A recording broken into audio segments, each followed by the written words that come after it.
అబ్బాయి పేర 100 ఎకరాలు మాగాని ఉంది. యాపీసు దున్నడం వచ్చా? అబ్బాయి ఎందుకు కష్టపడుతున్నానండి, 10 ట్రాక్టర్లు ఉన్నాయి. ఇంకా యాపీసు తోలడం వచ్చా? తోలవలసిన కర్మ మాత్రం ఏమిటండి, 10 మంది డ్రైవర్లు ఉన్నారు. పోతే ఎవరు? నువ్వు కాదులే డ్రైవర్లు. ఐసి నువ్వు ప్రొసీడ్ అయిపోవా. ఆవులైతేనే గేదెలైతేనే పాలిచ్చే ఓ 16 ఉంటాయి. సరే యాపీసు పాలు పితకడం వచ్చా? పితకవలసిన కర్మ అతగేం పట్టిందండి, జమాజెట్టి లాంటి పాలేర్లు ఉన్నారు. సరే ఇంకా యాపీసు వేరే పనులు చేయాల్సిన కర్మ నాకేంటి? పోషించవలసిన కర్మ.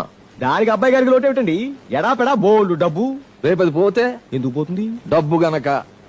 సపోజ్ రేపు ఆయన హైకోర్టుకి వెళ్ళాడు అనుకో, అక్కడ కేసు ఫెయిల్యూర్ అయిపోతే దొండపాడులో బెండకాయ ముక్క కూడా మిగలదు. అప్పుడు మా అమ్మాయి ఏం చేయాలా?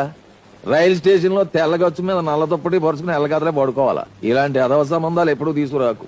తాత ముత్తాతల నాడు ప్రాపర్టీలు చూపించి పోజులు కొట్టే ఈ హదవల్లుడు కాదు నాకు కావాల్సింది. రెక్కల కష్టంతో ముప్పొద్దులా మా అమ్మాయికి మొద్దట్టేవాడు కావాలా. ఆడు పేదోడైనా నాకు పర్లేదు.